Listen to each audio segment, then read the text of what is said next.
roundly for being destructive and sent him off to wrap up more warmly against the river breezes.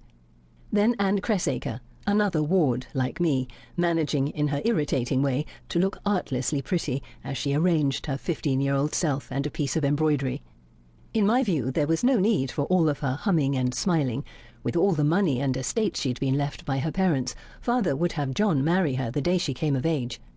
Of all his wards, it was only me he seemed to have forgotten to marry off, but then I was several years too old to marry his only son. Anne Cressacre didn't need to try half so hard, especially since you could see from the doggy way John looked at her that he'd been in love with her all his life. The sun came out on young John's face as he came back, better dressed now for the gusty weather, and he screwed up his eyes against the harshness of the light. And suddenly the peevish ill temper that had been with me through a winter of other people's celebrations, a joint wedding for Cecily and Elizabeth and their husbands, followed by Christmas celebrations for our whole newly extended family, seemed to pass, and I felt a pang of sympathy for John. "Have you got your headache again?" I asked him in a whisper. He nodded, trying like me not to draw attention. His head ached all the time. His eyes weren't strong enough for the studying that made up so much of our time, and he was always anxious that he wasn't going to perform well enough to please father or impress pretty Anne. I put a hand through his arm and drew him away down the path to where we'd planted the vervain the previous spring. We both knew it helped with his headaches, but the clump that had survived was still woody and wintry. "There's some dried stuff in the pantry," I whispered. "I'll make you a garland when we get back to the house, and you can lie down with it for a while after dinner." He didn't say anything, but I could sense his gratitude from the way he squeezed my hand. Father was the only one who wasn't here. He was away somewhere, as he always was since we'd moved to Chelsea. Court affairs, the king's business. I lost count of what and where. But I had heard him promise Dame Alice when he set off that he'd be back as soon as the painter arrived. And I happened to see that in the morning she'd laid out some of his grandest clothes, the glistening fur-lined black cape, the doublet with the long gathered sleeves of lustrous velvet attached that were long enough to hide the hands whose coarseness secretly embarrassed him. He liked to believe he just wanted his portrait painted to return likenesses of himself to his learned friends in Europe, who were always sending him their pictures.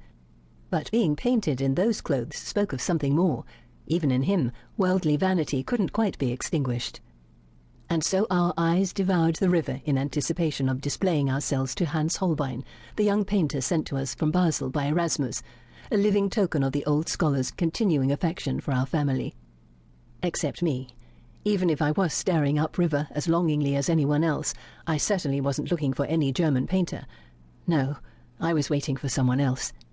And even if it was a secret, childish kind of waiting, even though I had no real reason to believe my dream was about to come true, it didn't lessen the intensity with which I found myself staring at each passing boat. I was looking for a face from the past, my hope for the future, the man I've always loved. John Clement came to live with us when I was 9, not long after my parents died, and I was sent from Norfolk to be brought up in Thomas More's family in London. He had been teaching Latin and Greek at the school that father's friend John Colet had set up in St. Paul's churchyard, and father and Erasmus and all the other friends of those days, Linacre and Grocyn and the rest, had made their passion. They were all enthusiasm and experiment back then, all father's learned friends.